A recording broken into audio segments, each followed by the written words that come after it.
Good evening, everybody. And if you're just tuning in, you're listening to 105.3 and 107.7 out of the beautiful city of New Orleans, Louisiana. And you're listening to UFO Paranormal Radio Network, otherwise known as United Public Radio Network, or just UPRN. Sorry, guys, I'm trying something new with Instagram. I don't know if it's streaming or not. It's showing a check, but it wasn't playing. So we'll see. I guess we'll see if it's working or not. They just added it to StreamYard. So we'll see. I'm going to introduce our amazing guest before. She's been on the show many times. And I should tell you what show this is. It's the Angel Rock. And I'm your host, Lorilei Potvin. I'm a Canadian spiritual psychic medium, crystal Reiki energy healer, Akashic Records practitioner, spiritual teacher and mentor, registered nurse, well-versed in the paranormal, have studied near-death experiences professionally and personally for over 40 years and had one as a toddler. And I got something new to add, a budding animal communicator. We'll talk a little bit more about that in a bit. Just a few housekeeping things. If you like what you see, please like, share, and subscribe and tell your friends and family. Also, we've got all kinds of new hosts and new shows on the network. On this network, we stream multiple shows daily, 7 days a week. And when we're not streaming, the archive server is going. And this network's been around for over 25 years. And the archive server randomly picks shows to stream. So you get to hear great content from over the last 25 years. There's something for everybody. I see a Facebook user. I'm going to highlight them. So just so you know, and I will highlight you. You got a couple options here because if you've been to my show or my second show on Thursday nights with my amazing friend and co-host, Angel Channel and Medium David Hansel, with The Thing at the Foot of the Bed on Thursdays from 7 to 9 p.m. Eastern. But with Facebook, and I know people have done this, but just so you know, you come up as Facebook user and I will highlight you in the left-hand corner on the screen if you're watching. So what you have to do is go to streamyard.com/Facebook and just give them permission to say yes to using your picture, your name, or you can put your name just behind the comment, or you can stay anonymous if you like. And if you want to join in the conversation, we've got Jonathan Keyworth here. We've got a Facebook user. So if you want to join in, what you need to do is go over to UFO Paranormal Radio and United Public Radio Network. It's one long title on Facebook and YouTube. Also, we're streaming on the Angel Rocker Tribe with the Angel Rock with Lorilei Potvin. That's the name of my group. And I'm not streaming yet to my Facebook profile. I have given up with them, but I will share it once we get talking. We're trying Instagram on the Angel Rock. We'll see what happens. I guess I'll see it afterwards. We're on Canada's Most Haunted. So there's multiple places you can watch. And when you join us and when you're watching, then we can see your comments and you can join in the show. Now, on to my amazing guest here. I just adore her. We're friends. I met her years ago, but we were babies when we met, right, Varla? Yes. And I met her on my the Angel Rock, but on my previous network. And she's been a fan favorite. She's incredible. She's amazing. I'm going to read you a bit of her bio. Varla Ventura is the author of Varla Ventura's Paranormal Parlor, Ghosts, Seances, and Tales of True Hauntings, along with fairies, pukas, and changelings, a complete guide to the wild and wicked enchanted realm, and numerous other fantastic books. And she does have a lot of fantastic books regarding the strange and the unusual. And tonight, we're going to be talking things spooky, possibly Yule, Winter Solstice, all kinds of things. Welcome, Varla. Thanks for the patience with the long intro. Oh, no, I love listening to you. Thank you for having me again. It's always fun to be with you. Isn't it much easier now? I have a booking calendar. Why I did not think of that years ago. I need a booking calendar. I think we can set one up, and how it came to be. One of our, she's been here for a bit now, negotiating happiness with Adriana Fiorestro. I always say her name. I try to say it properly. She's on Mondays in the daytime. She's got a fantastic show. It's got a lot of business tips, like with social media and stuff, and mom stuff and parenting. It's a great show. And I was a guest on there, and she sent me a link to her booking calendar, and I went, what? Ooh, Calendly. Yeah. So organized. Sure. Yeah. Well, it's easy because what happens is, like, especially I work with Gavin. I don't know. You might know Gavin Lee Davies. He's over in Wales. I met him from Jason Bland's Paranormal Soup. Oh. Mm-hmm. Okay. Okay. Then that name, that name sounds familiar, but Well, he Been works a number for a of years. publishing company and he does PR, and he has a dream to work Oh, with. He okay. sends me the best guests, but they're all over the world. So sometimes it involves like 20 emails back and forth without the booking calendar. So it just makes Oh, yes. Yeah, it is so nice to have that. Well, it makes it Mhm. easy for your guests as well. Well, I just told people I never thought to before. Most people I have on my show, I don't meet them till 5 minutes before they come on the show because everything's done by email, right? So you Yeah, don't meet in yeah. person. That's always so interesting, the virtual relationships that we cultivate. Yeah, thank God for the internet. You have the whole world I at know. your feet. It's literally a little magic network, you Okay, so know? what's going on with you? I have not caught up with you, and we're always so busy. So what's been going Yeah. on with you? Let me know what. Well, I love this time of year, basically from about, early October Yes. through late December. It's just, it's sort of just getting darker and darker. I mean, today where I live, it was 3 o'clock and the light had changed. Oh, really?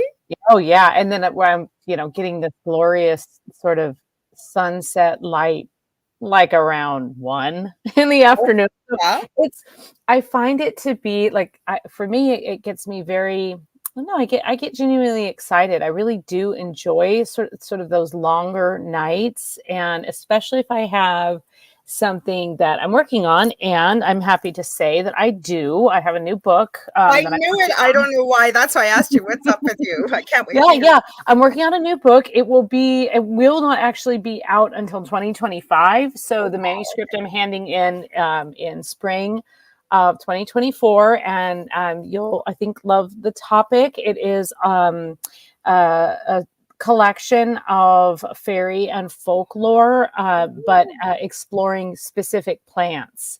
So it's basically a book of botanical lore. So I it's think you going to were be talking about that when I had you on I've the been last. trying to sell it for quite some time. Mhm. And I did. So hooray. So Yay. publisher picked it up and I'm working on that. And then I have a couple of other kind of side projects that I'm working on as well. So I finally launched my podcast, which is called Midnight Stories. Finally. Yay. And I've just got one. I've got another. I realize that I'm probably a little bit too anal retentive about making sure I have all my research done rather than just sort of like going on there and winging it. But um, I basically am taking topics, usually paranormal topics Mhm. that I have touched on in my books or kind of talked about, and really sort of picking them apart and telling the story a little bit more in depth. So, the very first episode is about this amazing woman named Ida Craddock, and she was a sort of early member of the Theosophical Society, and she didn't exactly identify as a spiritualist, but Mhm. she was also a sex educator, and she sent out materials to educate. This is in like 1850, I think. The You're first reading public my mind. I'm thinking, was this Victorian age or before? Yeah, yeah, it was she was born in the mid 1800s, so she was Wow. like 30 something, and she was publishing these materials. She was publishing them herself, Wow. or would get small publishers to publish them for her, and they were these little pamphlets. I believe the first one actually came out in like 1899, and these were she had Right Marital Living, and the other one was gosh, what was the other one? It was called The Wedding Night. And these were basically advice. It was advice to young women who, keep in mind that at the time, bearing an ankle was considered lewd. So really like a really buttoned up time period. So Mhm. you can imagine that there was very little talk about what would be expected. Of course, you were a virgin going into your wedding, right? That was presumed, I'm and sure so you that had was greatly appreciate it though, because we still have cultures where sex is taboo. And where do Yeah. you go for the answers, right? Or Yeah, well, and can you imagine being like, a young girl betrothed to probably an older woman, or I mean, older woman, that would have been nice, an older man. but not at your choice, Yeah, if you had probably. any And choice, but the truth is you didn't. And so, but you can imagine like just how scary that was. And so her goal was really to educate young women. But the great thing about her and sort of the whole plot twist with Ida Craddock is that she claimed she was not married. And this was like explicit advice, mind you. Definitely explicit for the times, somewhat explicit by today's standards, only in that, wow. there's words that she uses that are where, you're kind of like, oh, okay, she's just going for it. And yeah, I had to put an explicit warning on my podcast thing there. Podcast? I mean, it's not like lewd necessarily, but she talks about body parts, the clitoris and I such, and was thinking that yeah, with you when you said totally. It's like, ooh, instruction. the You know C what I word. thought? And I wasn't Yeah. going to say it. You know how the big joke is the roadmap to the clitoris. Yeah, yeah, exactly. So she did. So she totally she talked about that. She talked about like, basically advice like, hey men, don't get drunk and smoke a lot and just be gross on your wedding night. Like make this a True. nice experience. You'll have a happy marriage. And she was advocating for it for the longevity of the institution of marriage. Well, she was like persecuted by this ridiculous man named Anthony Comstock, who was sort of self-appointed postmaster general and also was the head of the Society for the Suppression of Moral Vice. So I know it's like, oh God, you just couldn't do anything around that guy. He didn't even really like swearing. And he was Um, probably the worst when there were not people around. Don't you find even today, by today's standards, the ones screaming the loudest are are the usually ones with some zip drive that is going to doom Mhm. them. Yep, absolutely.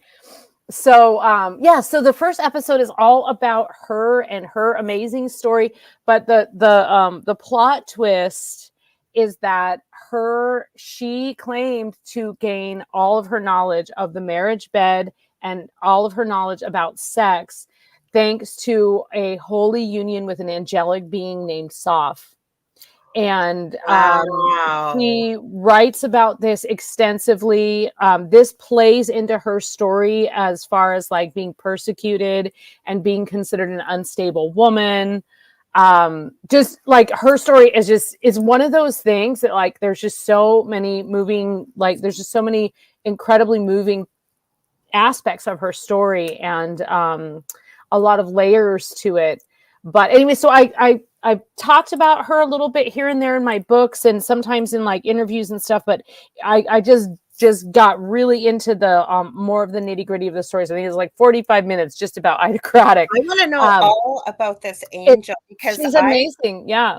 I don't watch a lot of TV, but my guilty pleasure has always been Supernatural and that TV show that was for 15 years. And I've Hmm. gone back through some of the episodes that I found kind of, a lot of, especially the monster episodes and even the angel and the demon ones. I remember my partner Dell, who we had quite a bit of issue when the angels were made out to be kind of evil and the demons were evil, but they sort of befriended them, right? We were like, what are they trying to say here? But the whole reason I Yeah. bring this up, they did an episode when the angel Castiel was in there of a woman who had a holy union apparently with an Mm-hmm. angel. If you watched it, do you remember it? Because she Mm-mm. had a I little don't. girl and somehow she had done a spell to basically live forever, this woman, because Mm. she was avenging I guess, Castiel hundreds of years ago came as a morality squad from heaven as the angels and murdered her husband. And Oh. she kept alive. She had to give an eyeball, so she always wore an eye patch Oh. to maintain her longevity. and to see that her daughter was safe and had grown up and what have you. And in the end, I forget how it ended, but she didn't obviously end Castiel because he's one of the main characters, but he had changed and evolved and he had admitted how wrong he was. So it's very interesting. That's what this reminds me of, that storyline. I mean, they could have very well been inspired by this true story of hers. And I actually learned about her reading some of Aleister Crowley's works. So there's this other fantastic kind of, occult connection with her. But she wrote this pretty amazing essay called, I believe this one is called Heavenly Bridegrooms. So she had her I'm fascinated.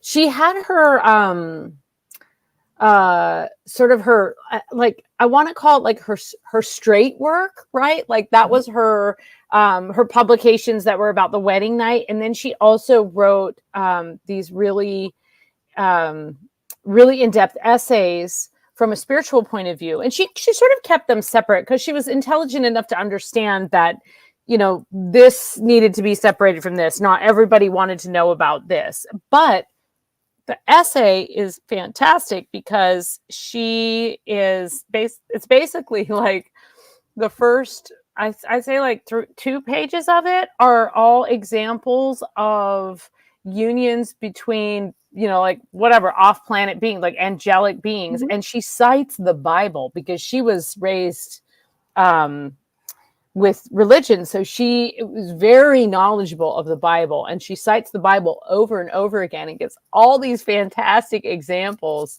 of angelic or non-human entities and human marriages. So basically she just it's like her dissertation. It's really fabulous. And she's a great writer. Very Victorian. Yes, Dave and I were just talking, my co-host from Thursdays, how much we love the Victorian age. And we're doing something with another host on the network. You would just love her, Varla, Carrie Lynn Shellhorn. And she's a fellow Canadian too. She's got Spirit Switchboard on Fridays. Oh, nice name. Spirit Switchboard. Yes. I love that. Yeah, I love that. It's from 6 to 8 p.m. Eastern. And December 1st, she does the 12 years of giving. Or 12 days, sorry, not 12 years, 12 days of giving. And so she had asked Dave and I what we thought of this. And I think it was day 11. I sort of let the cat out of the bag. I didn't realize she kept it like an advent calendar secret the morning of, and then you get to know what's going to be given away. And she gave away some great prizes. And then so day 11, you had to be on her page at Psychic Medium Carrie Lynn Shellhorn, and people could enter in there and randomly there was something she used, some program from off the internet, and it picked the winner. So this Friday from 6 to 8 p.m., David and I and Carrie Lynn, and I'm so sorry, I know she's looks like a lovely lady. She's joining us. It was somebody that entered. They get to spend 2 hours with us, and that's fun. Talk about paranormal. We can talk about that's very interesting. She loves Victorian too. We were talking about it, the three of us, about how much we all love the Victorian age. But I got to ask you this. So somebody added Facebook user. I'm not sure who this is. Hi, Sandra Sharp. Hi, Michelle from, we got Australia. She's here for a little bit. I know she listens when she's getting ready for work. We've got somebody that knows you because they said, hey, Varla, but we got lots of Facebook users. Oh, because it just says Facebook user. That's what you were explaining at the beginning, that unless you give permission, it just says Facebook user. Yeah. Or just put your name behind. Give me a code word so I know who you are. There's a music note and a happy face. So I don't know if that'll help you or not. And then they said, found it. I'm not sure what they found, but they added it. Okay. Well, this is going to be a fun night. It is. Well, no, but okay, so I've got so many questions because I've done shows before with my previous co-host that I knew from the network I was on before, and we've done shows on spectrophilia, which is basically sexual relationship with ghosts, right? Or the other thing I've really known a lot about now, whether people believe in demons or not, we'll just say a lower vibrational entity. And I have met people that have told me personally their experience with something of that nature, that they know just where to touch you, like everything, like incredible, blah, blah, blah. Hydrocratic would agree. That's what I'm Yeah. wondering. How did she know it was an Oh, angel? Mhm. I'm just gonna take her word for that. Yeah, not like a I'll take her word character. for that. I mean, whatever she wants to call it, it was worked for her. Hi there. Um, and actually, there's a really hilarious quote about.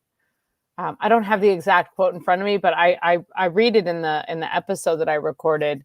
But basically, she says that not only did she have sex with this entity, but that it was so loud that the neighbors would complain.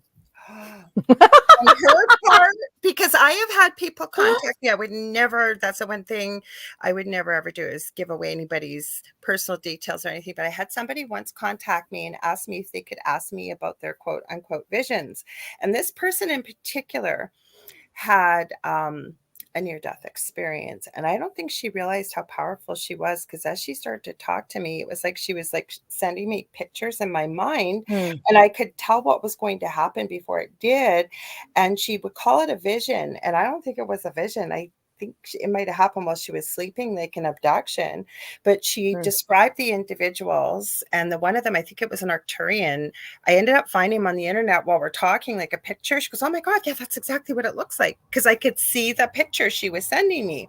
Anyway, she said that she was strapped to a gurney and that these three different types of beings were there. And she said one of them was between my legs, and then I knew right away, right away, right away. And I won't get too graphic because I know there may be family members listening, but basically she said it was the best experience ever had in her lifetime. And I already knew she ended up having a baby apparently in these. Oh, And I've heard of this before. It was a interesting. girl. Of course, physically, she did not have the child, but she was asking me, like, why is this happening? And what am I feeling? It was really interesting. Hmm. Mhm. Oh, very interesting. Yes. Well, I mean, you can imagine there's something, and you and I have talked about this before Mhm. about like the terms that we use for Yeah. things. Um, you know, like you said, the word abduction, right? Mhm. Like the people have been having those kind of Mhm. experiences for hundreds of years, Mhm. but have used different words for them. Mhm. So it's always kind of interesting to make those connections with like modern day. And I can't say for sure what she did or what she didn't do. I mean, I kind of just consider it my duty to tell her story as I much love as that I you can. have. I Mhm. mean, as much as I can with as much detail. And also, I think the thing is, and that's sort of what Midnight Stories is. That's what it's becoming anyway, because the next two episodes are also about these kind of further stories about these incredible women during the spiritualist movement. And they're women that I've written about, but I've really kind of unpacked the topic a bit more. And I I think as a woman in the paranormal, Mhm. I see other I see beyond kind of the material that's presented to me. And I don't mean I'm making assumptions or I'm like channeling anything or anything like that. I just mean when I read an article that calls this woman who channeled a novel via the Ouija board, calls it a publicity stunt and calls her jilted. Anytime I see the word jilted, I'm immediately like, Triggered. okay, Mhm. there's more to this story, because that's a label. That's a witch hunt generally. Mhm. Yeah. And so, and we all know what happened with the witch hunts, right? Innocent people died. Like that's what happened. So I mean, there's no way around that. Witchcraft is not a crime, No. and people were tried, convicted, killed in horrible manners for something that was not actually a problem. So No, and I think people were shouldn't threatened. laugh, but Yeah. you know. Mhm. No, but I think people were threatened by it, right? Hmm. And Hmm. it was a very, with no disrespect to men, but it was a very patriarchal society where, you had your heads of the church and your heads of cities Yeah. and towns, and and like the gentleman with Ida, who made himself basically the morality Oh, yeah. police. And And okay, so I don't want to give the whole story away because I'd love for you to listen to my podcast. But she is just, I mean, it's not my story, it's her story. She actually has these like fantastic, so she's persecuted by this guy like for years. Years. Like I think 7 to 9 years. I can't remember off the top of my head, but it was a really long time. And he's repeatedly has her arrested.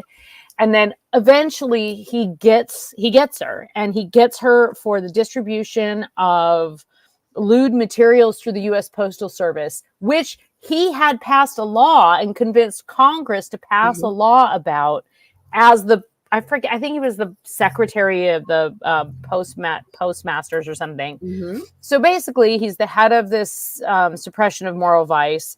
And then he's also working with the U.S. Postal Service. And he basically sets it up so distribution of lewd materials is a crime punishable by prison. And then, meanwhile, he keeps persecuting her. And eventually, he's able to actually try her under the Comstock law, which is the law that he's responsible for. And what happened is she would send these materials to young married couples or young brides to be. She would send them through the mail. That was sort of how you got them. You'd see an advertisement in the back of a magazine, and you'd send 50 cents or $1 to the PO box. So he did a sting operation. I mean, what a small man. Like why aren't you looking for the child molesters? Like, why are you going after this woman? Yeah, honestly.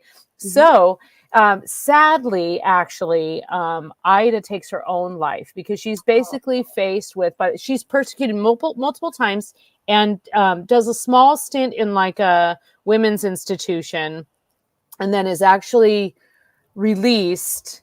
And he continues to persecute her. That now she's basically faced with life in prison, which in those days, life in prison was actually for her. It was the home for the criminally insane, like Blackwell's Island type situation. And I think she had already been in an institution like that. And as history has shown us, these were hardly humane places. And so she took her own life because she didn't want to spend the rest of her life in a institution. And she left 2 letters. And one of the letters was a very personal letter to her mother. And the other letter was a letter to the public. And the letter to the public, and this is why she is one of the most remarkable women in history, because even after her death, she spoke the truth, and she told the entire public that this man had been persecuting her. He had been persecuting her for materials that she did not deem lewd, and that she had numerous members of, the quote was like, upstanding members of society have purchased this from me and have given me, permission to use their names, and have told me that they think what I'm doing is positive work. And then she goes on to basically call him a sadist and describes what a sadist is, and that she believes, he is a man who gets pleasure from these thoughts. These, like, in other words, he is pot kettle. Right? That's usually how it is. Always. Screaming the loudest, right? And I'm a true believer in what you put out there eventually will find its way back to you. So it's sad. I mean, the way her story ends is sad, but it's also remarkable because it was a way for her to tell the truth one more time, and that really it stayed. And then actually, like years later, Aleister Crowley read Heavenly Bridegrooms. And so he had this publication called the Equinox. And it was like pamphlets that he would put out, it was a journal, basically. It was like an occult journal. And he would review occult works. And of course, at the time, these were all very super obscure. Like, it was mostly all self-published, or like booksellers that dealt in esoterica would would publish these things.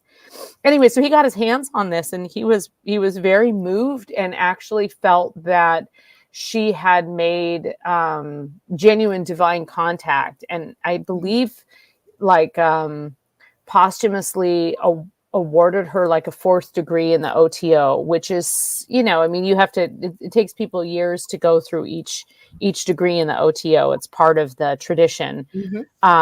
And so he felt that she had obtained knowledge that was that she had organically obtained knowledge that people worked years to try and get to that point where they were worthy of receiving that information. So he was that moved by her story. I'm going to share some of the comments. Yeah. He was. Oh, go ahead. He was impressed upon what she said, and I think he said, "While I hardly agree with everything that she wrote about, I hardly agree with everything she wrote. She has demonstrated knowledge that only an initiated person could obtain. In other words, someone who is initiated enough to be able to make that contact." So I mean, and that's high praise from him. Yeah.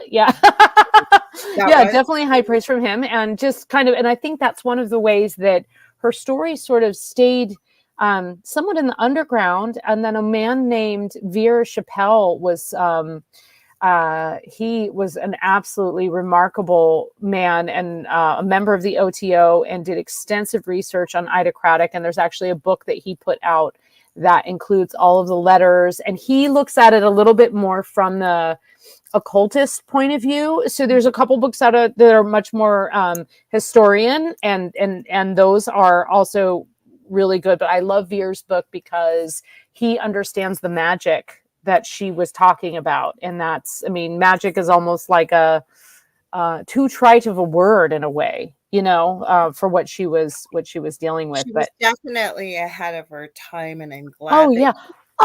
She had like she had like an office in Chicago that people would come and they would get sex counseling. You know, I mean, like this, we're talking about like 1890 through 1895. Like showing an ankle was Let me just say hi to everybody here. Yes. We've got Michelle from Australia. I think I said hi, but just if you didn't hear it, she's usually, like I said, gets ready for work. She's over there, and she shared a comment. Linda Nelson says hi. She said, "Can't stay long." Well, we're just glad you popped in. So this is a comment she added. We could probably do a show on spectrophilia. People love talking about it. But I have heard of this before. So 80% of our audience is audio only. So I always read the comments. Great. Yes. Hear. So Michelle added, "My girlfriend who lost her husband had a sex dream with him well over a year ago after he passed. And she said it was so real." And believe it or not, and I'm sure you'll agree, you've heard this too. I have heard of many women, especially if they were married for years and they truly seem to have been very deeply in love with their husband or had a very healthy relationship, you know, with sex, that I've heard of this happening. Have you heard of it before?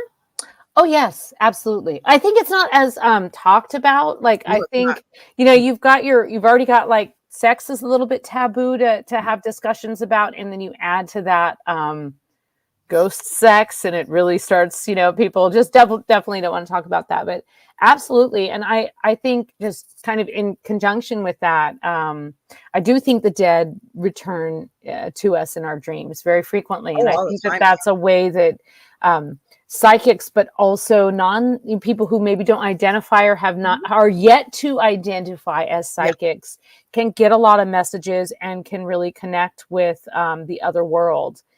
Because we're open, we're open, right? Whereas what we think runs our world, our mind, and really it's our subconscious, higher self, whatever you want to call it, that's always on.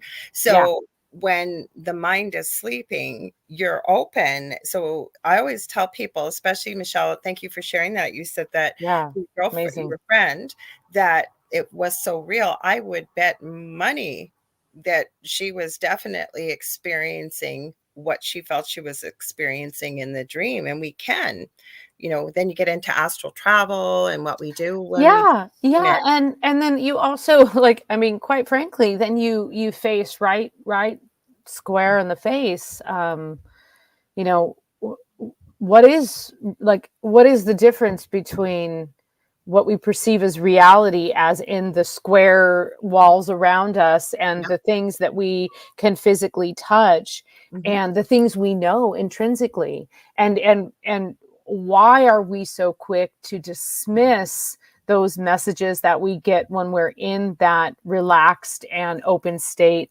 Mm-hmm. Why is it that we are, I mean, kind of constantly there's that constant voice of doubt, of reason. I mean, we've sort of structured our society Absolutely. to prove things all the time. And I'm not opposed to that, right? I mean, science is one of my favorite things, Me too. right? I love science, and Mm-hmm. I love learning about new developments and incredible cures, and incredible people who have thought in a very innovative fashion. But when you move so far away from trusting instinct and trusting those feelings, you're actually kind of suppressing innovation. So, I mean, I'm not saying everybody needs to go into a fairy trance, but it's not going to hurt you. Mm-hmm. But like, to be able to access that other that other realm, that other I realm of think that we possibility. did though. Let's go back to even Ida, for example. Okay.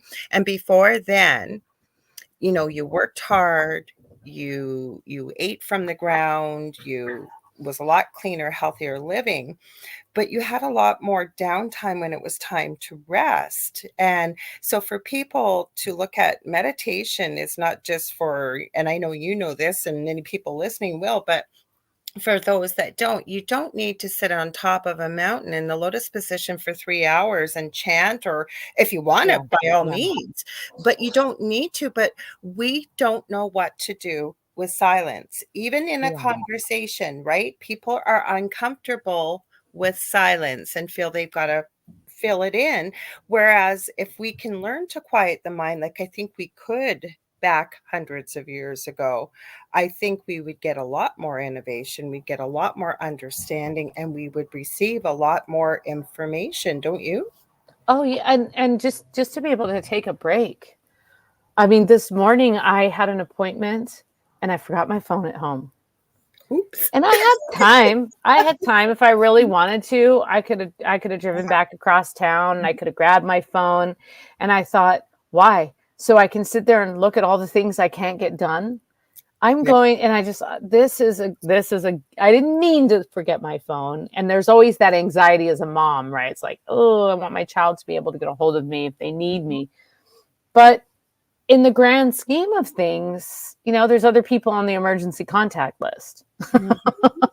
So, Everything happens for a but it reason. was so nice because I just did all the things that I had planned to do anyway. But Mhm. without my phone in my pocket, I had to actually like stay very present in those very menial tasks, Mhm. going to the post office and all of that kind of stuff. But it was very like, oh, okay. I wish I had brought a book with me, like why don't I have the novel I've been reading? But yeah, I think just that busyness, that busy mindset, and not being able to take that break, then and unquiet the mind, Mhm. um, is very difficult. I know I had like the one of the most fantastic psychics I've ever met was this man named Jack from New Orleans. Mhm. Jack, if you're still out there, I still love you. He was studying to be an undertaker, and he worked at a occult shop in San Francisco, and he was very tall and lanky and had Mhm. flowing hair, and he was such an amazing psychic. And he said, oh, you're a psychic, you're fine, all you have to do is just shut it. And this was before cell phones, right? So this was like Mhm. 1998 or so, when some of us had computers and we all had Yeah. TVs and stuff.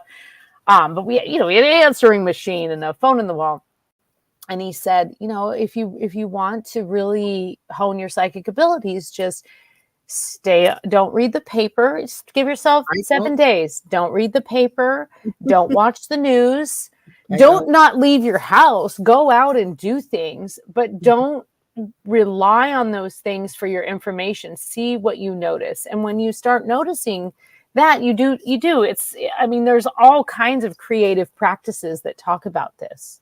You know who does this? First of all, I'm going to stop. Hi, Howie Odell. I'm going to give him a shout out. He's got the Riff Nation Network. David and I have been a guest on the show, The Orion Effect. And he says Varla Ventura, beautiful name. So I wanted Thank you, Howie.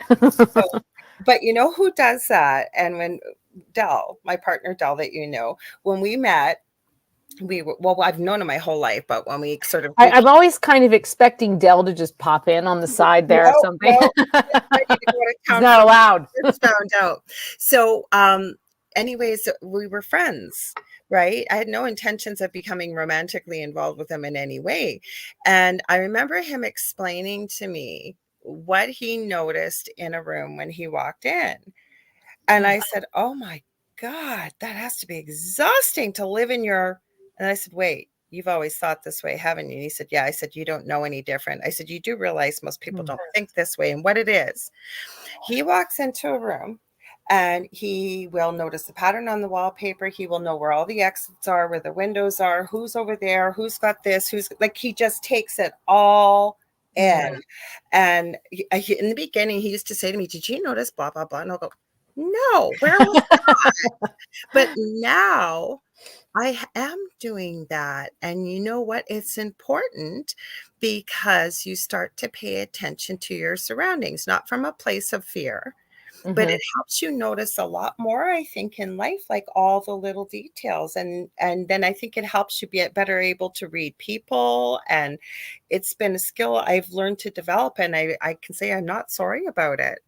Because we're never taught that, right? Like you just show up and either you're listening or it's TV you're watching or you go to a movie or what, but you don't take in all the details. Yeah, you don't take in all the details. And then also you're, well, I know I have a hurried mindset frequently. I do too. An impatient and hurried mindset. And Mine's sure, patient, that's great. It's patient and hurried. Yeah. Well, I mean, I think I'm externally patient. I can be infinitely patient with children and people and anyone, but me. But I think, I actually recently I've been doing some writing workshops in my community, facilitating writing workshops. Yeah, the last time you were here, weren't you doing it with kids? Yes, and I finished this amazing workshop with teenagers, or I guess they're teenagers. There were probably some 12-year-olds, but they were 6th, 7th, and 8th graders, and we did it in October, and we did this sort of like Halloween. Spooky story themed, and these kids were just so incredible, and I really enjoyed that. And then I did another couple of courses with really young kids. One was imagine trying to do writing with kindergartners. It was kindergarten, 1st and 2nd grade, and then the third. Yeah, I mean, it was a big learning experience for me because I love children. Me too. And I went into it with low expectations for actually any writing happening. So that was important to do because I didn't want, and I also reminded myself, these kids are tiny and it was an after school class, so they've sat still all this time. Yeah. And most of the time we ended up I just read them stories and they colored and they were really happy. That was really, really adorable. That's teaching them the beauty of what can be contained within a book, right? Yeah, I mean, in the end, we were doing some kind of story time, something storytelling related. But we played some games and it was a lot. There were a dozen of them and just one me. So that was a challenge. It was a lot. That used to happen to me at school, especially my eldest kid's class. I'd be one of the moms that would go, and invariably I would get the worst behaved kid always. Well, you just seem to know how to handle them. And it's like, oh, dear Lord. Yeah, right. Well, there was one little boy who constantly was introducing murder into the dialogue. We would play these storytelling games and he would introduce murder and draw bloody axes and stuff. I I like, never asked him why. I just went with it. I just honored it. I was like, okay, I'm not going to it's the criticize nurse you for in that. me thinking, okay, either this child, I would hope, is, and not being judgmental, but I follow true crime too, right? And we see Right, right. the start when they're Oh, that age. I think he probably has older siblings and That's watched what I was some wondering. YouTube Maybe some, videos. Yeah, I'm yeah. feeling maybe true crime in the home or something that he's seen. Yeah. Oh, he told me he watched some kind of zombie show and and I was just like, okay, I didn't make a big deal out of it. And I I wouldn't think have part either. of it was like, let me see if this lady reacts when I bring up murder. And I'm like, ha, wrong tree, buddy. Let's go. But I also had to be mindful of, the kids who were very young and wanted to write about snowmen and princesses, And they may not but it have was heard about murder and zombies. yeah. And they'd go like, "Oh, it died." And then I said, "Well, here's the thing. You got the next line in the story, change it. Mhm, You're the author, change it. You mhm. can change the story." But it was really I think like why we were kind of getting to this was just that talk about needing to be in the present and not be hurried, right? So a kid says to you, well, I don't want to do that. I just want to lay on the floor. And I'm like, okay, For as it, long as go you're for it, not go for it. kicking anyone, like go ahead, See, it's go not lay on just the a floor. mob and me. You could never say the words like stop hitting, don't kick, whatever, because kids with autism sometimes get stuck on the kicking and Ah, the hitting. ah, So I used to have to say, okay, hands down, feet go out on the yes, floor. yes.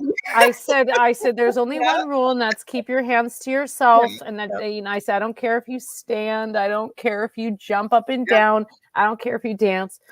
Oh, but it was the most charming thing is that for 45 minutes, I had 12 kids under the age of, I think the oldest one was probably 7.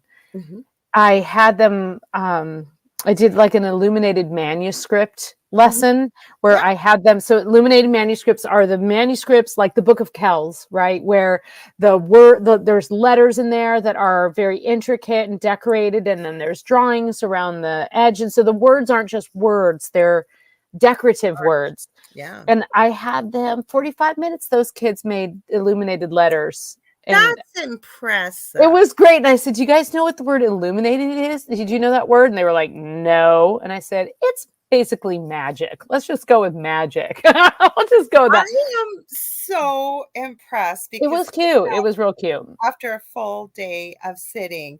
But speaking of spooky stuff at this time of year, we were going to talk spooky. You said you Yeah. downloaded some spooky stuff. Should we talk about it? Yeah, Okay. definitely. I mean, that is what is happening right now. Mhm. I said hi 100%. to Sandra too. I want to make sure I said hi to Sandra. Jonathan was there. If I missed you, please just say hi again, and we'll shout you out. Before I get talking. Yeah. Yeah. Yeah. We want to say hi to everyone. Yes, Varla has the spookiest, most incredible story. She knows I love fairies, but you've done books on vampires and werewolves and Yes. mermaids and the All the strange and things. the unusual. And I mean, honestly, like mermaids are among the scariest, right? Because I mean, can you imagine? Like, so we think of mermaids I always get booked on shows to do mermaid stuff, like in the summer when people are hello, what about my swimming. name? The Lorelei's, the Yes, sirens. yes, yes, in the I'm Seine not River. Lorelei. It's spelled Yes, Lorelei. I said Lorilei, but I am named after the mythology of the yes, Lorelei's. yes, which lives in the Seine River. And if you don't know that story, it's essentially a siren like, mermaid like creature Mhm, that lives in the river that flows right through the center of Paris mhm. and is said to lure men, meaning And mankind, boats. but especially men, to its shores and entice it to go for a swim. And And die. then they die. Yeah. And they die and they drown. Yep. Yep. I Very, see you've with got nothing to beautiful worry about. I voices. can't sing. Yeah.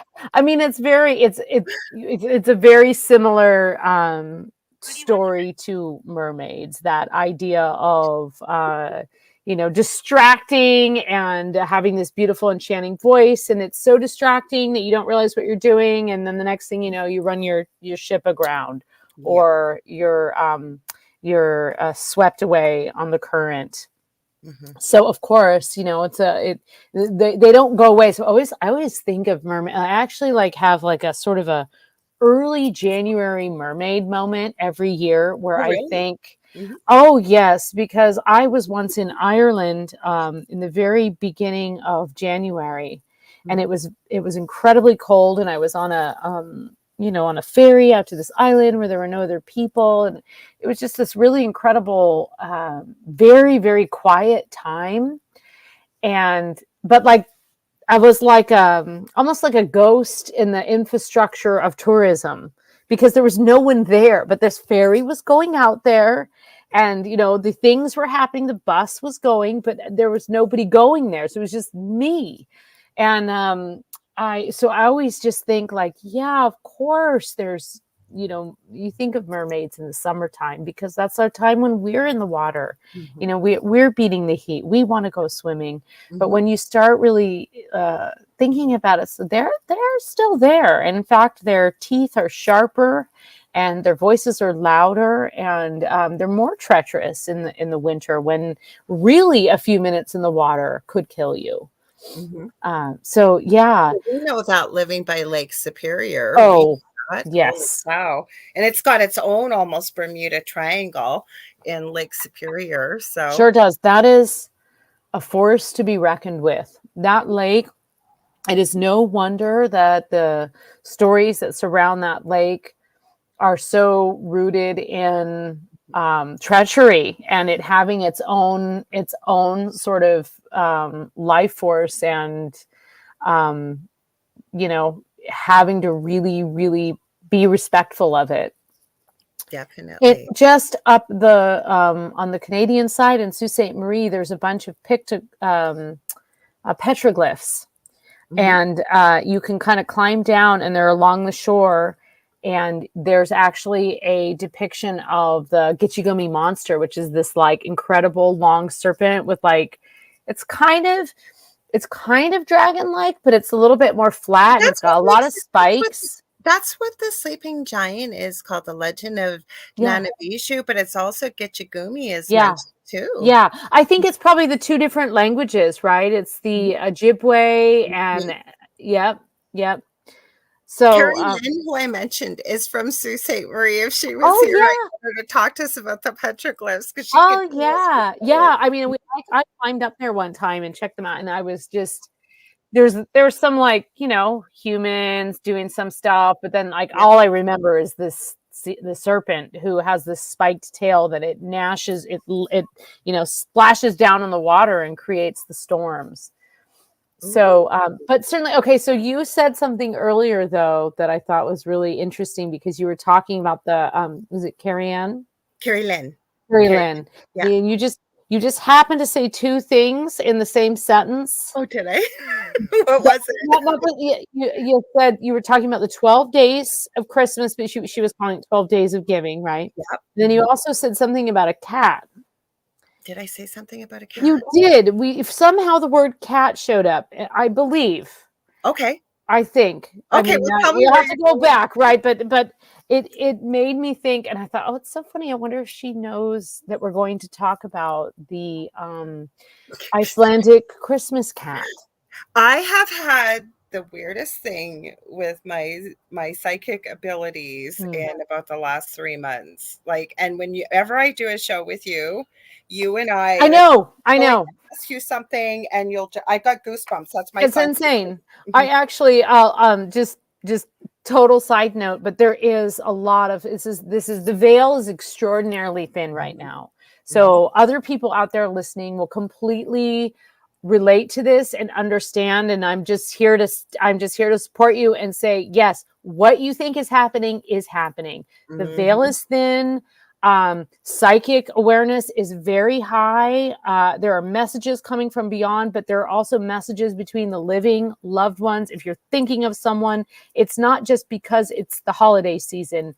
This is stuff is happening, and an excellent example is rather than throw all my money at Target, I went to my local metaphysical shop to do all Oh, my Christmas shopping for I my love nieces and it. nephews. I love it. And I was standing, and it's this amazing shop that's near me, and they have every single crystal is labeled with a beautiful little card. You get to put your glasses on so you can read everything, Yes.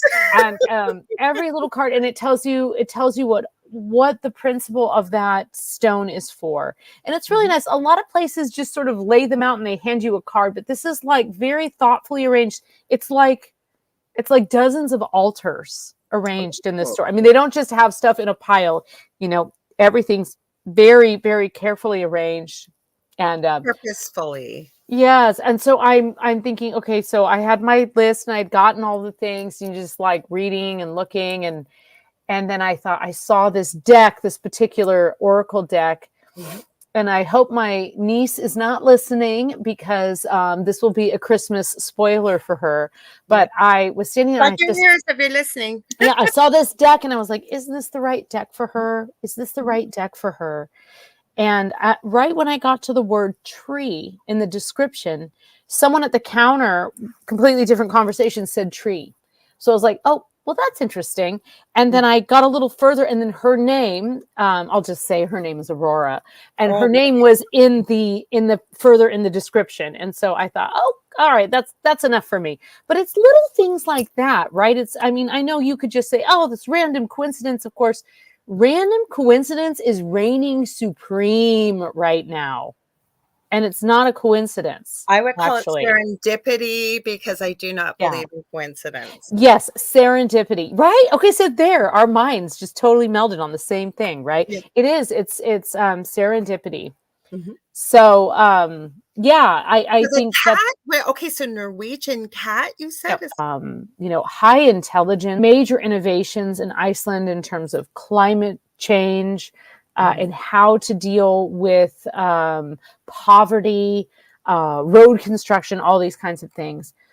But Iceland is also this incredible place for fairy lore. And anyone who has read up on Icelandic fairy culture will recognize that Iceland is the place where you build entire roads around sacred places. You do or not under go through the them. ocean, and that isn't it? I think it's underneath. Iceland that did it.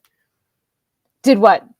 They put the under the ocean. Yeah, because you can't go through the mountain. You can't go like that. So in Iceland, there is a belief that there is a Christmas witch. Her name is Grulia. Okay. And she is not a friendly witch at all.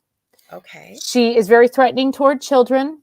She is essentially the epitome of frostbite, right? Like she is treacherous. And should she catch children doing things they shouldn't be doing, or catch them out too late, especially on Christmas Eve, they will be hunted, and they will become food in her cauldron. Oh my so God. You do not want to mess with Grulia. But Grulia, and actually Dale and I think maybe like 3 years ago, we did a little holiday episode and we talked about her Yule lads. So, and you might remember this. Do you remember the Yule lads? Yeah. So the Yule lads, so there's Grulia, and she's a witch, and she has she's got these 13 kids. These her sons, the Yule lads, and they all sort of go about, and they're a little bit more like mayhem and mischief, and each one of them represents a different night. They come about during the 12 nights of Christmas, and then the day of Christmas, and they've got all these sort of epitomize the things you wouldn't want children doing. You also have this Christmas cat, and so the cat. I'm just gonna pull my. I always like thinking of all the yes. So she also has this, let me see, what else do I have about Grulia the witch? Yeah, she looks for naughty children to boil in her cauldron. I've got bullet points here. Grulia looks for naughty children to boil in her cauldron. Yeah, so they come down from the mountain, and I called her part troll, part animal, all mother. She's got 13 Yule lads. I do have the list of the Yule lads here, so I'll make a crude attempt because I think they're really fun. And they actually started on the 12th. So the 12th of December through the 24th, and then the 25th would be the 13th. So you've got the 12th of December. It's already passed, and that's Stick Yastur, and that is the sheep coat clod. And I honestly don't know what that is. So his days passed. Gilyagur, and that's the Guligok. And I have a note, actually, the 13th of December, and that guy preyed on cows. So I don't know the language well enough to figure out that. Stufur, Stubby. Okay. Also known as Stubby. That's the 14th of December, and he's the stubby pan stealer. So he steals the pans off the stove. Okay. Pure liquor. That's the spoon liquor. I think that's self-explanatory. 15th of December. Watching for this, or they're supposed to avoid this? Like, they come. Yes, exactly. They come each night, and so you have to make sure that you've behaved and that you've done other things like tidied the house and locked the doors and gone to bed on time. Because if you stay up too late, these Yule lads come in and they'll wreak havoc in your house, and there's nothing you can do about it. Yeah. And this is a very similar sort of discourse across helpful or any kind of fairy or fairy creature that can come into your house has the ability to bestow great treasures and luck upon you, but also has just as much ability to punish you if you have misbehaved or been lazy. Okay. So you kind of got to meet them halfway, right? Like you want a brownie to come and clean your kitchen, put the dishes in the sink at least, rinse them. Gotcha. So let's see. Well, it was 17th of December, so that was last night. That's the Aska liquor. He's the bowl liquor. Okay. Yes, I said that. It's how it sounds. I'm not sure if I'm saying it right. Tonight, we have the Hurasgiller, which is the door slammer. If your door starts slamming tonight, teenagers, especially girls, slamming. I was like, no door slamming. Yeah. I know, right? I've slammed more than one door in my life. Yeah. The skiergummer, that's the skier gobbler, with the skier being the Icelandic yogurt. So they come and eat all the yogurt out of the tub. Björgen Neckere. If anybody out there speaks Icelandic, correct us. You're doing a great job, because I wouldn't have done it like this.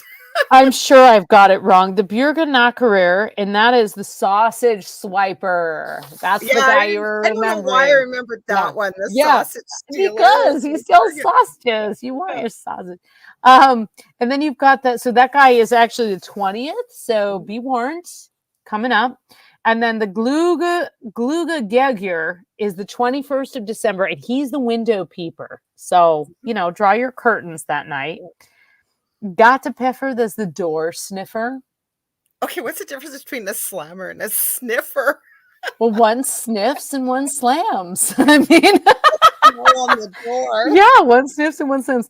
The Ketchup is the 23rd of December. He is the meat thief. So he just comes and takes the meat right off the hook. Okay. So I love these names also because they sort of immediately hearken you to this time in which meat is curing on a hook in your kitchen, No Christmas dinner. Yeah, I mean, it's post-hunting season, right? And then finally on the 13th, we have the 24th of December, we have the Kurtasneker, and that is the candle beggar. So apparently he comes around trying to take all your candles. Now, if you overlap this with some of the more Christianized stories, you would see that candles are part of the offering. But even in pagan times, like candles, I've got multiple candles going tonight. Like candles are our way of bringing that hearth right inside. If you don't have a fire, or even if you do, candle was a way for light. And on these dark nights when it's getting dark at Well, 3, especially in Iceland, don't they have especially in 24 Iceland. hours of darkness? They don't even It's get sun. so far north. I mean, they're in the Arctic Circle. Yeah, like Alaska and parts of Canada. Yeah, so it's really important to have reasons to stay inside. So the Christmas cat, basically, the Christmas cat brings new clothing to people at Christmas. Wow. And basically, if you don't get this, basically it's a tradition in Iceland to receive clothing, some article of clothing, for Christmas. If you don't receive that, the Christmas cat's already on the prowl, and the Christmas cat is kind of just out there, like looking for people who did not get this traditional gift and preying upon them. Basically, looking for people who aren't gifting clothing. So I've heard jokes about it, like, oh, it means like the Christmas cat is looking for naked people. Not really. Christmas cat is just looking for anyone who is trying to break tradition, because if they do, basically they will take your life, or at least bat you around the way a cat would. So yeah, the moral of the story is don't be caught outside on Christmas Eve in the nude. As if you would in those If you're temperatures. working on a sweater, get it done, and get it Where does get the it out there. hygge? Is it hygge? It's H or Oh yeah, HYGGE? Because yes, that's a big thing Higgy, here. I know yeah. in all the stores. Hi, Kathy Henley Little. No worries. You're Yeah, glad you're yeah. here. I think that is um Is it Norwegian? I think it's either Norwegian or Swedish. I know that it's a Oh, Swedish. You're right. yeah, It is and it's Swedish. basically the art of like winter nesting.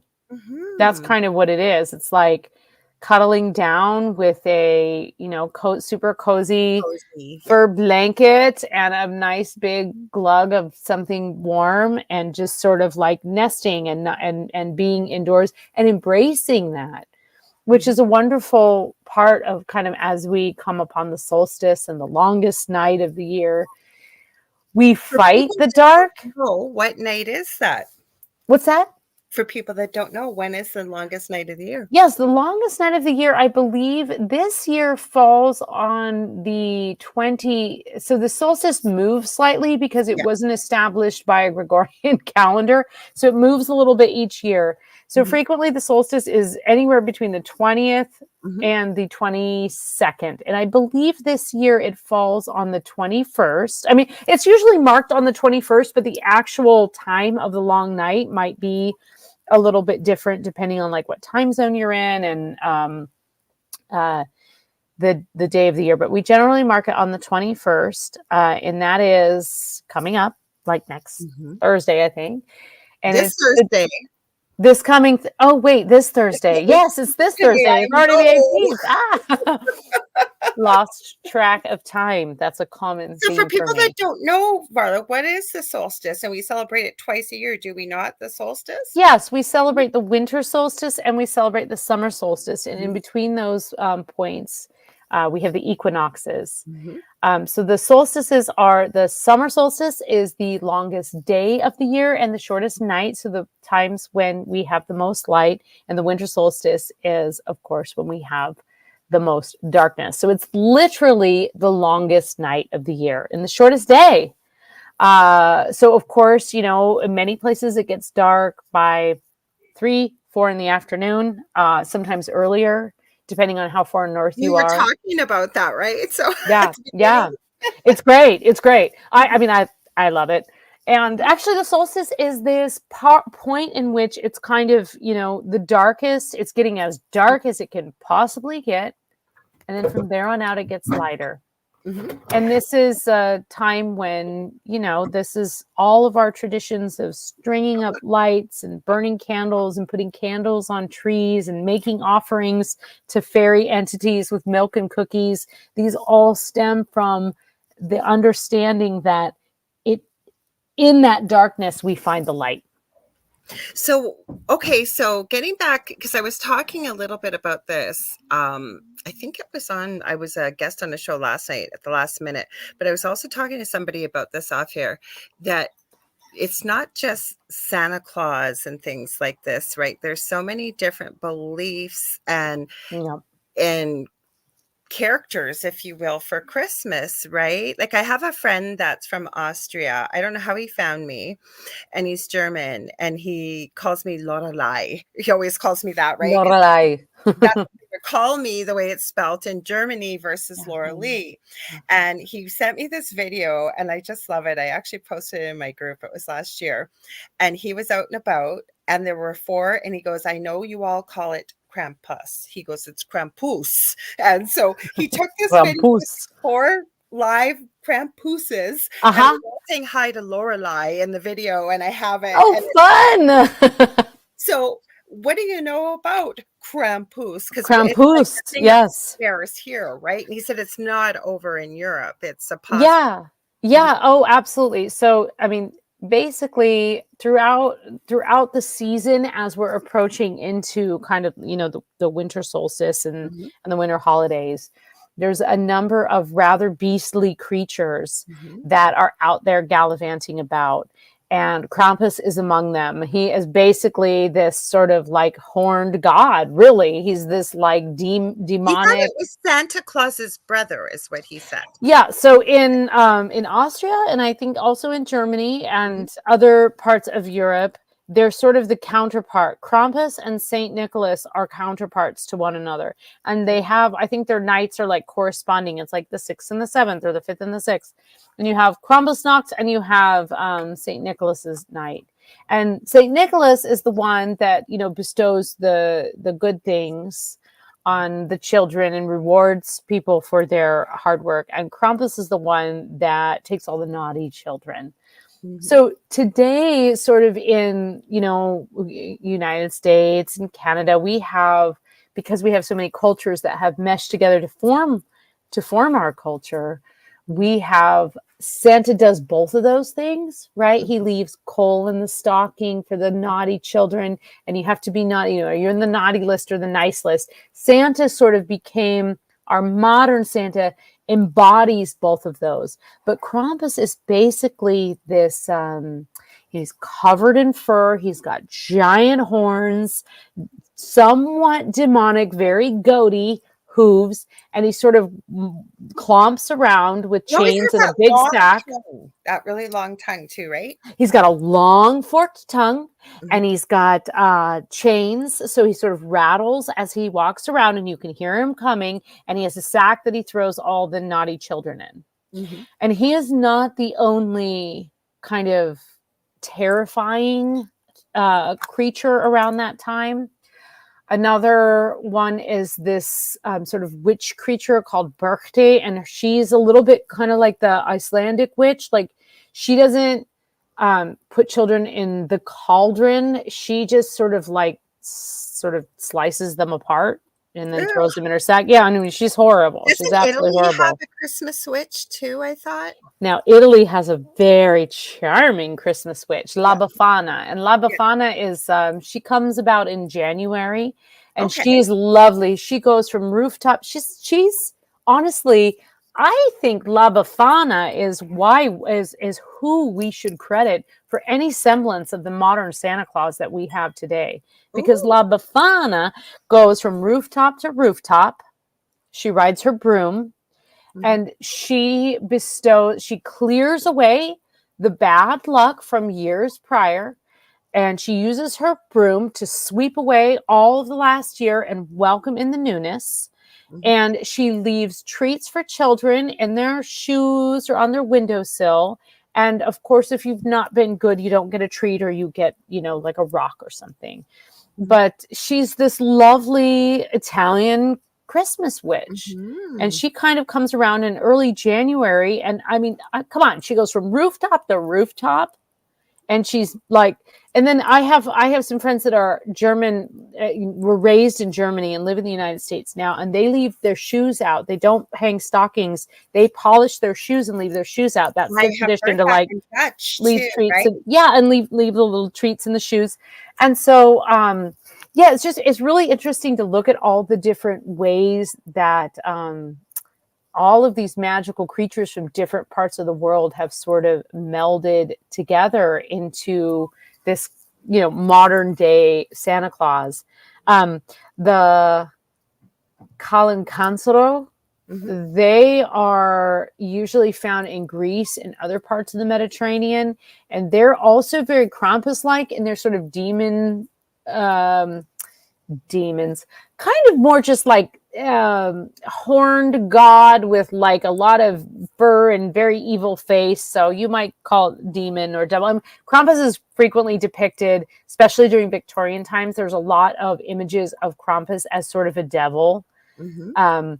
But the Kalankansoroi are these Greek like demons that live underground, and they come out during the 12 days of Christmas, and they are not kind. They are not forgiving, and they are quick to sort of steal you underground or kill you or just thrash everything that you love. Mhm. Yeah, I mean, there's like life-threatening creatures out there for sure.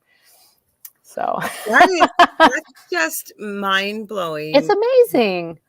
Or like when you go through even, but I was thinking about this, right? So we have positive and we have negative beasties and creatures as we do at most times of the year, right? Yeah. The way Yeah. the weather is, you know, spring, fall, winter, you know what I mean, right? But Yeah. my whole point is all around the world, and this is the point I was trying to make, and I'm not trying to crush anybody's, belief systems or dreams or whatever, but this is where we got into this last night with Sean. I was on his show. He has a Sunday night show here, an hour show, and we were talking about Christmas and December 25th, and that really is not the day Jesus was born. And the roots of this, and where it goes actually most Christianity, a lot of it is based on paganism. Would you agree? And Oh, yes. Yes. I think that um I would say that a lot of the significant celebrations are based on pagan yeah, traditions, and mhm, especially as sort of the Roman Catholic Church was moving mhm, north into Europe, and you had these traditions of people having big bonfires and then donning animal skins and mhm. dancing around them to ward off the evil and the disease and the sickness and the hunger that comes with Christmas. With Yeah, winter. real bummer with winter. Yeah, with winter. Mhm, The things that come naturally with the season, right? It's mhm. not a time of abundance. It's actually a time of scarcity. And so that the flip side of that is to gather together, put on those skins, Right? ask for help, like don the furs, ask for help, stay warm, look out for one another, burn the Yule log, have Okay, so what's a gatherings. Yule log? Let's stop there for people. A Oh, Yule log. What is a yes. Yule log? So the Yule log is essentially a ritual offering on what you would consider Yule, which is traditionally the longest night of the year.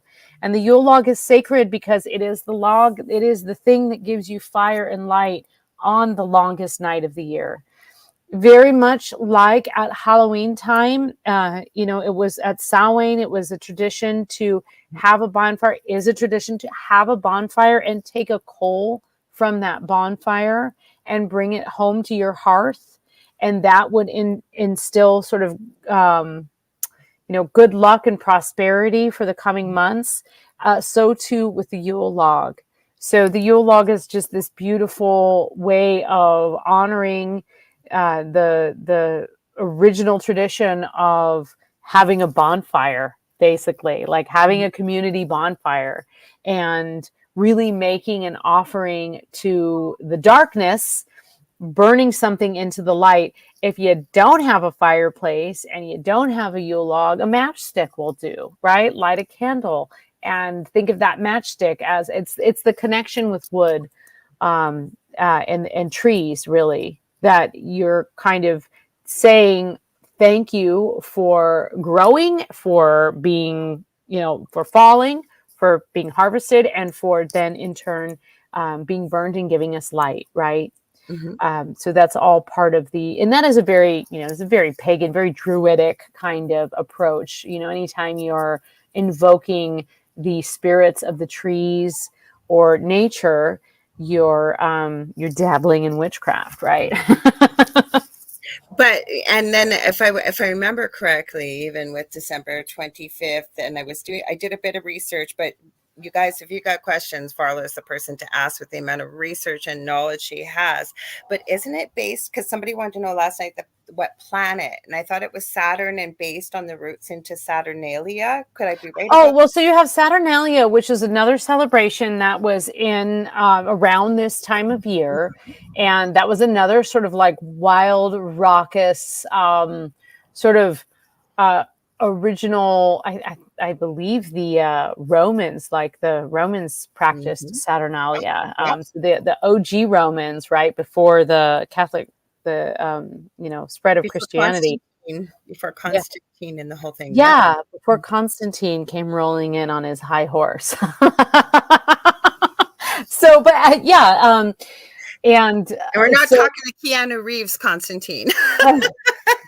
but Saturnalia was another time of just abandon. It was a time of sort of, it was like the Burning Man of its day, right? It was like anybody could come. It could be senators, it could be, you know, peasants, and they would come and they would participate in this celebration. They would make sacrifices to Saturn, who is Father Time, who is also akin to Odin, who is also akin to Santa Claus, right? Big bearded guy, kind of in control of time, lots of magical abilities. Mhm. And it would be a time to just sort of like rebel against that. And I think you can look at any sort of, healthy rebellion is the backbone to any functioning society. Sure. Rebellion against the things you're afraid of, having some kind of outlet. When you don't have an outlet, that's when, wars ensue, essentially, right? So the ancient Romans knew this, and as a way of, this was very common, and it's widely seen through many of what we still practice today as our like sort of like calendar holidays. But it was very common to take a celebration. If you were trying to conquer someone and convert them to your beliefs, you're not going to come in and say everything you know is wrong. You're going to say, I think you have the story a little wrong, but why don't you come in at the same time that you always come in, and we'll give you the same foods that you've always eaten. But instead of lighting your candle or lighting your bonfire, you're going to come in and light a candle in church, and you're going to hear what we have to say, and we're going to give you all this like food for free, and Mhm. we're going to give you all these perks. So it's much smarter to overlap with something that people are already celebrating than try and invent a whole new holiday, right? So you That just makes get sense. in there and you kind of start planting the seed, and then year after year and generation after generation, it becomes immersed in the culture, but you still have some of those traditional beliefs, Christmas trees among them.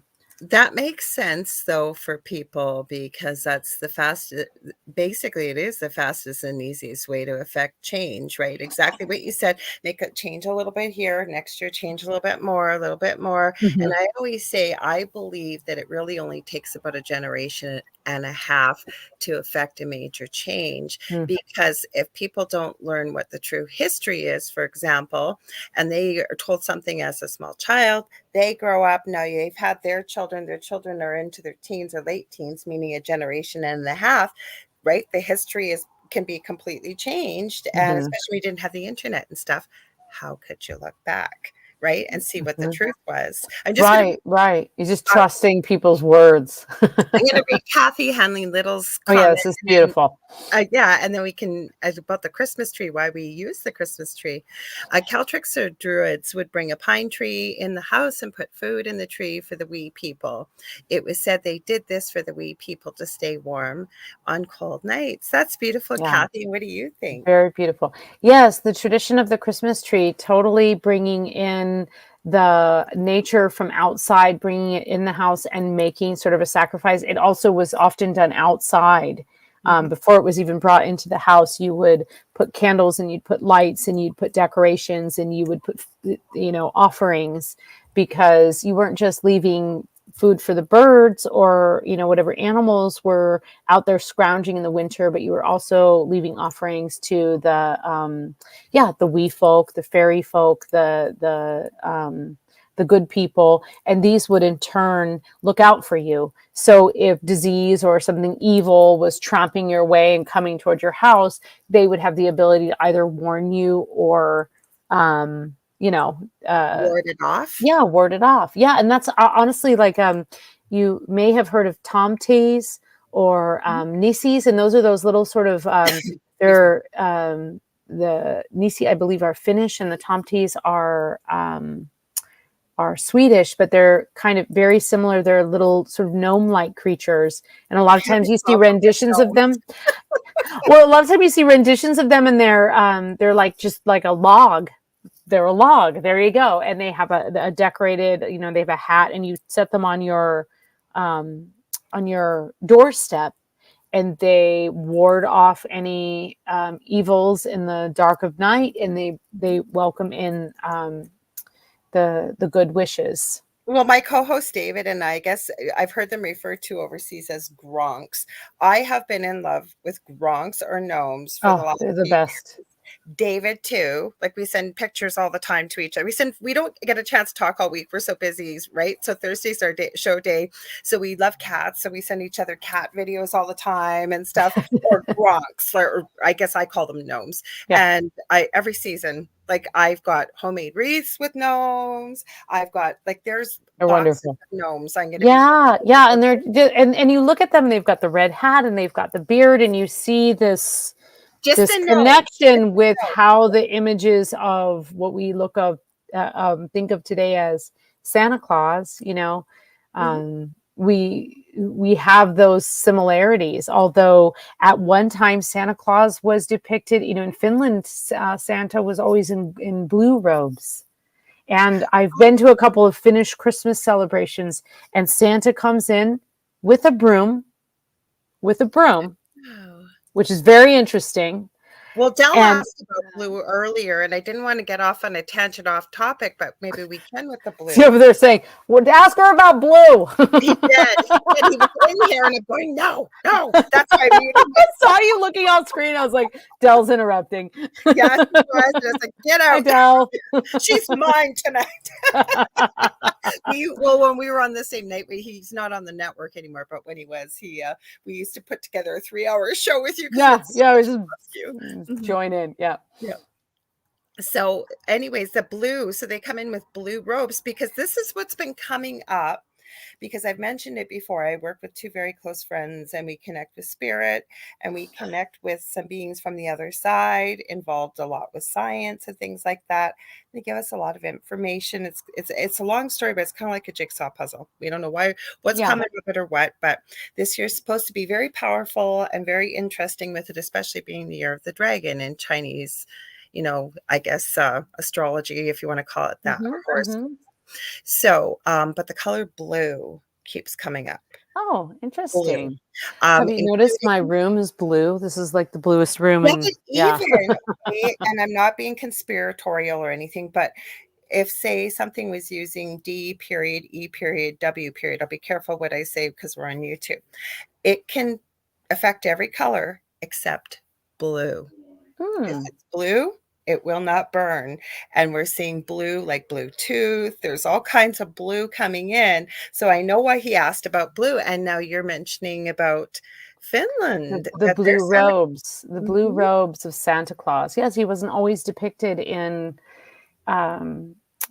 red. In fact, frequently it would be in these gorgeous cloaks of blue, which to me just invoke the night sky that you see more of in the wintertime. You see more of this beautiful deep midnight sky, and you see more stars. And I always think of honestly, there's imagery of Mother Mary that's very similar. She's associated with blue, and frequently with a veil or a sort of scarf of dark blue covered in stars. Something that, just another connection there of Blue's a the primary color too. You can't make it. It's yellow, it red. just is. Yes, and it's naturally occurring in nature, right? So naturally occurring in nature, but yeah, it's naturally occurring. And we know it's a healing color. We know that it has certain kind of Water attributes that bring on a feeling of healing. or Yeah, water. We're mostly water. I just thought of too, right? Water's depicted many times as a blue color. yeah, absolutely, absolutely. And honestly, like, and you know, from being near Lake Superior, it can change. There's so many shades of blue, but they're all blue. There's a blue gray, there's a deep blue, there's a brilliant blue, there's a cerulean Blue. blue. Yeah. Hmm. Lots, and you're wearing blue eyeshadow. Actually, Kevin or Z Sun Dragon, he said blue beings come to mind. Oh yeah. I do. And Archangel Michael is depicted in blue. Kathy Oh, says very true. oh, actually, that's an excellent point. So Hmm. I think, yeah, I was amazed to see a Santa in blue. Sometimes he's also depicted in purple. Um, Ooh. so those are, you know, that you can see that now. I think that that is associated. Purple is a color that is associated with royalty, and that's for one very specific plant-based reason. The plants that you needed to actually create the color purple. It's a difficult color to create in Mhm. in a dye, in a I believe it. non-synthetic dye. Yeah. And so to get that color and actually color and get it enough in fabric to stay, to get that really rich royal color, was very extravagant. And so there was a period of time in which only royalty had that color purple. But that's a I really, could yeah, believe it. Well, yeah. what Kason brought up a good point here. He's over in Sri Lanka, and he says, I've also heard that Santa Claus is a symbolism to psilocybin mushrooms, meaning the hallucinogenic for some people, that if you're not sure what that means. And he said bright red and white. And we do see Oh, this associated with the gnomes and fairies and stuff. Have you heard anything about right. So this, I think maybe what he's thinking of, or what comes to mind for me, are the Amanita muscara, which are the sort of the toadstools. Psilocybin mushrooms aren't necessarily that? They don't have toadstools. There are a lot of different hallucinogens.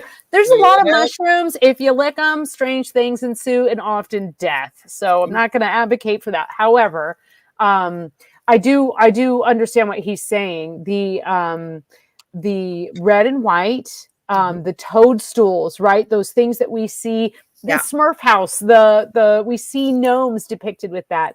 Mhm. And they certainly were something that, unless you had heavy snowfall, you would see, you know, you do see a lot of mushrooms this time of year. And so you certainly did see them. I have read some very interesting connections between the colors of red and white, also having to do with the red and white that we look at during this time of year. I think ultimately, um, biologically speaking, or like botanically speaking, Mhm. you would not see a Amanita mushroom after snowfall unless it was sort of immediately after. Mhm. But you will see red holly berries. You will Yeah. see red twig dogwood. And also everything's scarcer. So if there is something red in the forest, it could be a mushroom. Not, it doesn't snow everywhere, right? Yeah. You would see that and it would stand out, and there wouldn't be many other colors this time of year, right? It's like red, white, and green or brown are pretty much what you get. You Mhm. don't get all the brilliance of pinks and blues and all of those colors that come up in purples in the springtime. But I've heard that, and I've heard some very interesting theories about the ingestion of toadstools and those leading to the idea of sort of some kind of magical guy that goes from house to house, but utterly rooted in reality in a way, because there are many examples of people looking to sort of, again, blame witches for, and that the 12 nights of Christmas are not simply holy nights. They are times of high magic, and a lot of things can take place during this time. So, for example, you could go to your well to pull water, anytime during the 12 days, but if and get your beautiful fresh water. But if you should be out there on midnight on Christmas Eve, you will pull blood from your well. Ooh. Your animals, you may hear animals talking. And I actually have a story in one of my books, the Fairy, Puka, and Changeling book, where a guy is basically like walking home a little too late on Christmas Eve, I and he read gets this one. I remember he it. gets caught unawares, and he hears his animals in the stable Mhm. speaking. And it's very disturbing what they have to say. I mean, essentially, it's like Animal Farm. They are plotting against the humans. They are not particularly happy with their treatment. So all kinds of high magic, and in fact, quite a few. It's said that that's the night, as we say with Samhain, it's a night when witches are out there cavorting with the devil. But the witches don't cavort with the devil; they just hang out with all the nature spirits. Yeah. So those nature spirits include trolls, and of course, we also have that association with mushrooms and witches, toadstools, and witchcraft. Mhm. Toadstools making you believe that you can fly. Toadstools making you believe that you can see people flying. We Mhm. know today that poison is a huge part of the witch craze during the 1600s in Europe. We Mhm. know that people were ingesting um, rye with ergot, which is a kind of fungus which causes hallucinations. And they didn't realize that that was happening. So they would like look out and, you see something out of the corner of your eye and you're just like, oh, that's Mary Jane from down the road. And she's cavorting. She's out there cavorting with the ghost. And I'm pretty sure, I mean, all like mayhem ensues, right? And Mhm. there's werewolves and vampires that are coming through. And, under the cloak of darkness, who's to say what's out there? And so it's said that during these 12 nights of Christmas, it's not just a time of, piousness or giving or any of those things, but it's a time when magic, and again, the veil is very thin. Magic is at an all-time high. It's an excellent time for rituals, and that, to be very careful who you're talking to late at night, because it could be, some sort of demonic entity in disguise. If you're lucky, Okay. No, you'll but what I find was a gonna add, bonfire. just made me think, hi, Marshall. Marshall Martin's here, one of our regulars too. So welcome. What I was gonna say, and we're almost out of time. I I hate know. this. I'm You gonna said send this you was my going to calendar. happen. I'm You gonna have said to. this was going to happen, and here we are. Yeah. I knew it always does, but we'll have her back. And you guys, I will try and warn you, bring your questions, because we try. I usually do, and when Del was doing this too, have you at least, if we can, at least, with the seasons changing, because she knows Yeah, so it's fine. much, Marla, you do. But what I was going to add quickly, 12 is a magical number. Obviously, we had 12 Oh, apostles, good 12 point. days of Christmas. And the one thing I was going to add, I was just talking to my youngest son, Justin. He's the one that has severe autism. And I always say we have the magic of Christmas every year, because he still plays with toys. He'll be Yeah. 26 in March, and all the traditions and believing in Santa, and we're gonna put the Santa key out because we don't have a chimney, and things Oh, like I love that. that. I'm making them. Actually, I was just working on one before we went live. I made a mold of our Santa Santa key. key, and I'm hand painting them. So we'll see how they work out. But what I was gonna I love that. Oh, that's beautiful. There's a beautiful movie out there, and I was asking if he remembered it, and he didn't. And it's called Annabelle's Wish, and it talks about the magic of Christmas when the Mm. animals have their voice for one night on Oh, Christmas Eve. yeah. Yes, the Mhm. one night. Yes. Well, I mean, that's amazing, because there was a man named sort of he. There's a book. It was, I believe, published in 1912, and it was called Christmas Traditions, Pagan and Christian. Ooh. And this guy Clement, I think it was Clement Miles, wrote it. And it's really interesting. It's a little dusty in terms of language. It was written in 1912 Yep. by a man educated in the Victorian era. So it's a bit dusty, but it's fascinating because he kind of just reports on all of these traditions, and some of them are pretty outrageous, and some of them are just very. He draws a lot of parallels, and it's just interesting that somebody was kind of really doing that in 1912, sitting there thinking like. Back then. Well, right, because back then. I want to give you time for people to find you and Oh, everything. yeah. Okay. So where can they find you? Where can they find your podcast, your books? And please, I know I'm going to hit you up again. We'll use my booking calendar, and hopefully I can have her come back just in the new year, you guys, and she can talk more. Definitely. So my website is varlaventura.net. My podcast is called Midnight Stories, and it's currently available everywhere you can get a podcast except Apple, because I haven't cracked the Apple code yet. But I'll be working on that.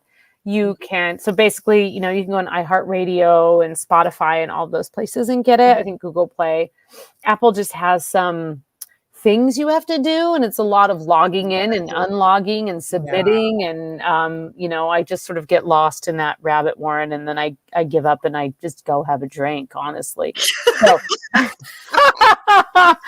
So yeah, goal, get on Apple Podcasts, because that's where I consume a lot of my podcasts, so I want to be on there. I'm just lagging, but you can find that Midnight Stories. I've got another one that there's one on there. There should be one forthcoming in the next couple of days. I've submitted it. And then, what else? Just appearing on, I'm on Spaced Out Radio once a month, on Coast to Coast occasionally. And I hope actually 2024 brings me a couple of IRL engagements. I have a couple of cons I'm trying to attend. Paracons and such like that, so I can meet people in real life, and so you can just find me. My books are in print. You can find them in all the places. They are small and make excellent stocking stuffers. And they're great books, you guys. I have read some of them. The first time I had you on, you sent me a couple of your books, and I read them. That was years ago. My gosh, I know. Well, thank you so much for having me all these years. It's wonderful. Oh, I just adore you. I have a few people that are audience favorites, and you are one. And I one more other person, and they'll ask me, when are you having this person back? Or I get lots of messages. Thank you for telling me that. You don't always hear that, but that's really nice. And you're easy to talk to, and we always run out of time. You in our house, we do. So I love you guys too. I want to thank you guys so much for being here, your kind comments, your questions. I want to remind you that I will be back here on Thursday with David Hansel with The Thing at the Foot of the Bed, 7 p.m. Eastern Standard Time. I'm sure we're going to be talking something spooky about holidays because we're getting close. Also, don't forget, 6 p.m. to 8 p.m. on Spirit Switchboard with Carrie Lynn Shellhorn and the winner of her 12 Days of Giving. We're hanging out with the lucky winner, and you guys, please join us. We're going to be talking all things spooky, scary. You guys can ask questions. I think Carrie Lynn's got a whole bunch of stuff booked, so make sure to check that out this coming Friday. And also, next Monday, I cannot believe this time is speeding up. It is Christmas time. So I have decided I am doing a show live for anybody that maybe doesn't want to watch Christmas programming. Maybe you're feeling a little bit alone for whatever reason. Maybe you don't celebrate at this time of year. You've got a different holiday you do. That's okay. Come hang out with me on the Interrock next week. It's going to be an open show. So we're talking whatever you guys all want to talk. So it's going to be a lot of fun. I'm also doing one January 1st too.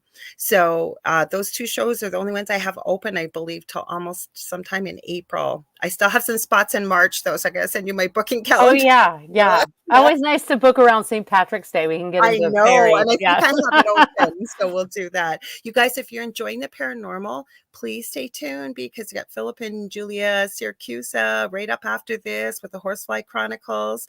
Love you guys so much. Love you, Varla. Happy holidays. Happy holidays. And we will see you guys on Thursday, okay? Thanks again for everybody.